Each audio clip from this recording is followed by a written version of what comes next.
Hey boys, what's going on? IJustRengar here, and before we get into this video, I'm going to really quickly shout out my boys over at U.GG. U.GG is an amazing website used to find the best builds and counters in 30 seconds or less, so you can go and quickly find exactly what you need to know. For example, what you counter, or what counters you, what you counter, everything like that, as well as builds if you're just getting into a champion or if you're trying to learn them, and tips and tricks and a quick guide.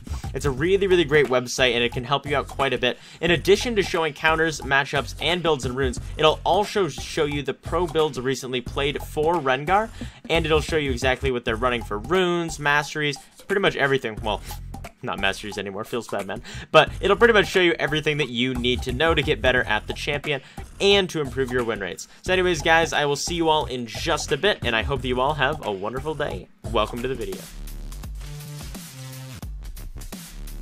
Hey boys, what's going on? IJustRengar here. Welcome into the video. So guys, in this game we are going to be playing against a Jungle Graves. It looks like our mid lane matchup is going to be Ahri versus TF. Top lane matchup is going to be Kled versus Sion, and bot lane is going to be Lucian Nami versus Xayah Thresh. This game, by the way, I'm running Fleet Footwork, and I'm also running Sorcery. And in Sorcery, I'm taking Celerity Water Walking, which is really important for this. Because you can see that I have a lot of move speed, 376 base in the river, and I have a decent amount of AD. So really quickly, let me just go into this. So right here, when I'm moving forward, I actually see him. And what I basically want him to think is that I don't see him. So right here, we saw him for a split second. I want him to think that I didn't see him. So what I'm doing is I'm basically running over here, and as soon as I see him move over the wall, I combo, and I make sure that I get that scuttle. And the reason why is because if I smite it, I heal back, and that means that he can't smite it after. Especially if, well, he can smite it after, but if I get the kill, then obviously it's not going to be smiteable. So then from there, I run into the bush, I use my W, and I basically just force myself onto him because I know that I'm so much stronger than him due to having Celerity.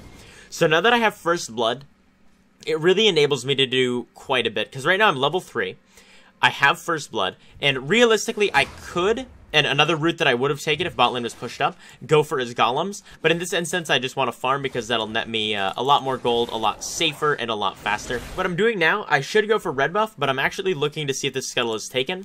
Since it is, I know that he must be over here on his blue buff, because that's the most reasonable spot. So again guys, if you can see, so we knew Scuttle was up. If you can see that Scuttle's down at this point after you only took 2 camps and went over, the odds are there's probably another camp up. And in this instance, I'm thinking that there is. So I head over, and boom, I can see that he is in fact doing the blue buff. So I run over this way, and he E's towards me.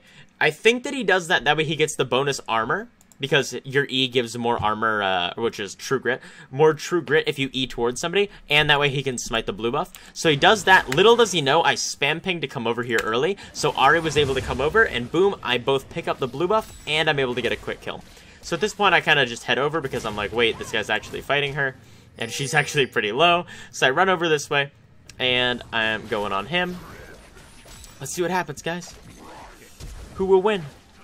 And then I take a turret shot, and I'm like, ah. But wait, there's more. So right here, I'm kind of staying near bot side because I know that I'm about to hit level 6. Since I'm about to hit level 6, I really want to hover around bot because I know that they have no sums. My bot lane told me that. And I kind of trusted them. So let's see how that goes.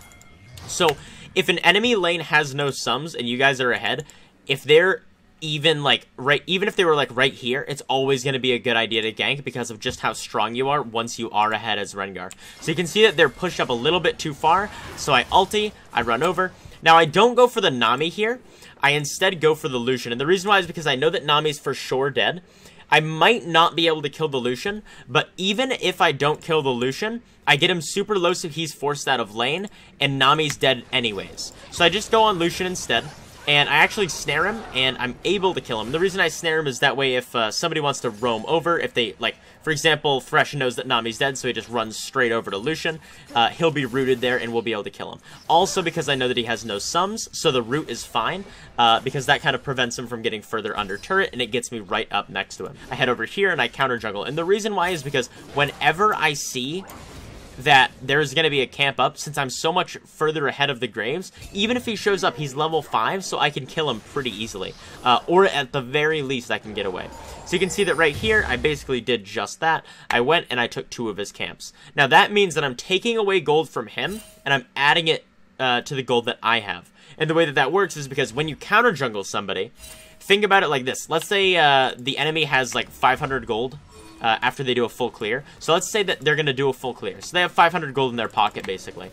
If you go and you take 200 of that gold away, let me pause this really quick. If you go and you take 200 of that gold away, when he's done that full clear, he has 300 gold. And you have 700 if you did a full clear as well. So that's basically kind of how that works. So right here, I see that they're doing Dragon. And again, I know that I'm quite a bit further ahead than they are. So what I do is I immediately ulti. And I see Graves is super low, so I'm like, okay, he had to smite that just for HP. So I leap onto the dragon, and I smite the dragon, and then I immediately run over here.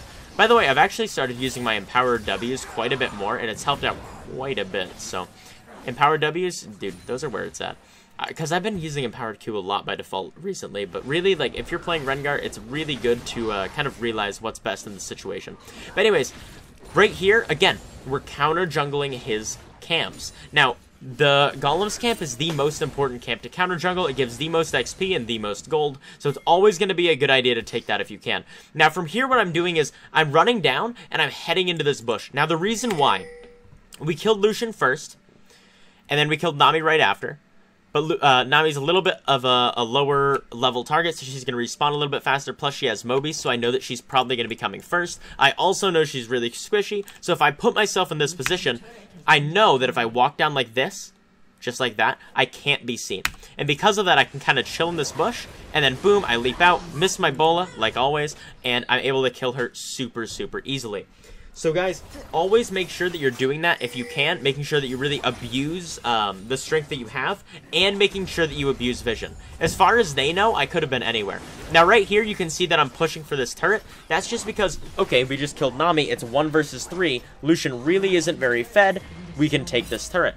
Especially considering I'm super fed. When you're ahead, you always, always, always want to force... Wow, what the heck, Thresh? You always, always, always want to force as much as possible, because you never know if they can turn the game around on its head, and you do not want that to happen. Always push your lead, and always make sure that you're maximizing your gold per minute, like I was talking about. And the reason why is just because, like, if you start kind of being like, oh yeah, I don't need to farm, and the enemy jungler just hard farms the entire game, they're going to end up having more gold than you. So you really want to make sure that you are maximizing your gold per minute and that you're farming as well as possible. The only times that you want to break your path are if you can get a counter gank, if you can catch somebody out, or if you see that there's an objective that you need to be at, or obviously if you do see a ripe opportunity for a gank as well, but that kind of falls in with counter gank. I ward over the wall, and I see that, and I'm like, oh, okay, so that's there. I also know that this ward is there, so you can play around vision like that and kind of abuse it to kind of help you in some instances, and I'm not sure if this is the game where I do that, but it might be. Sorry, I played this game like 2 days ago, so I'm not 100% sure on exactly what happens, but I'm just trying to commentate over it and kind of show you guys what I am doing in these games to kind of net myself a lead.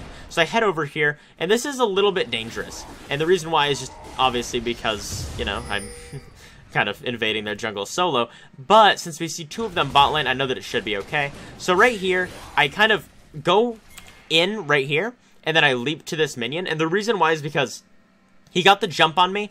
I didn't actually see if there was anybody else in the bush at the time, so I want to get out as fast as possible. The quickest way out without using flash is to go to the edge of smoke screen and then leap to those chickens. Now, once I see that it was just him, I move back, knowing that I can use my W. And because I can use my W, I end up gaining like 500 HP back and burning a key ultimate. So now that his ultimate is burned, I know that I'm going to be a lot stronger than him in fights, and I'm using that actually, excuse me, I'm using that actually to kind of give myself a, oh, that's what I did with that word, I left it. I'm using that to give myself a little bit of a ferocity advantage, because if I have 2 ferocity, then obviously I'll get ferocity faster after I blow a full combo, because I'll have 1 more ferocity than I would otherwise, which is pretty nice. So right here, we can see our team fighting. So I ulti and I immediately run towards them because I know, hey, look, I want to kill them. Now, notice how I divert my path here. That's not because of Nami, but because they're running up here. Since they're running away this way, I know that they're probably going to try to kite to turret. I end up just killing her, though, because I see her, and then I kind of chill over here. Now, you can see that they ended up going the other way because they actually got a very impressive pick onto the Xayah. So I jump over this, leap to the Lucian. Then after I leap to the Lucian, I go onto the Twisted Fate because the TF is my next priority target.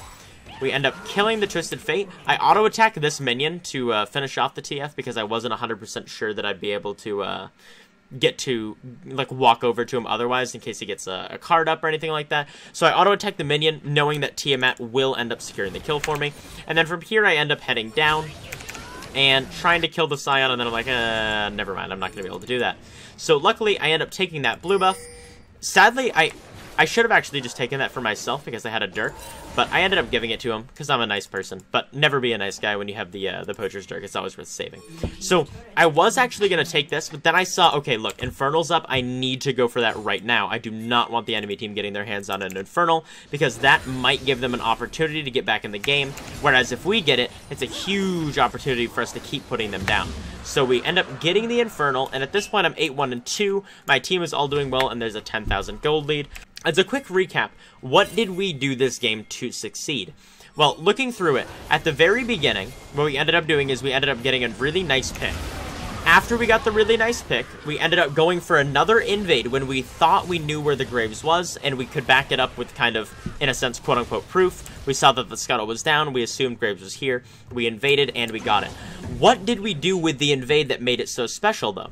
And the thing that we did with the invade is that we called for our mid laner. We probably would have been able to kill him otherwise, but it's always good to call for assistance, even if your team doesn't join, because then if they don't join and you die, you can just flame them. I'm just kidding, by the way. You can't do that. Well, I mean, you can, but don't do it. But anyways, that's the gist of what we did basically to get ahead, and then from there we were basically just able to, hey, let's go. And from there we were basically just able to kind of secure the win from the game because we were already 2 kills up. We got mid lane ahead, and then from there what we did is we just waited until we were level 6, forced the gank on bot lane with no sums, and we were basically able to win the game from there. At this point we're just going to grab Rift Herald and then use it to end the game. But anyways guys, thank you all so much for watching this video. I hope that you enjoyed it. The enemy team at this point is basically just going to start to AFK, and then we end up winning. So thank you all so much for watching. Thanks for U.GG for sponsoring me for these past 3 videos. And yeah, if you guys leave a comment below, I promise I will respond to it like 90% of the time. So anyways, guys, talk to you soon and have a wonderful day. Oh, also, I'm going to leave a link to my Instagram that I just made and my Twitter in the description below and the Discord that I use. If you DM me on Discord, I am like 90% more likely to respond to you. But anyways, talk to you guys later. Have a good one.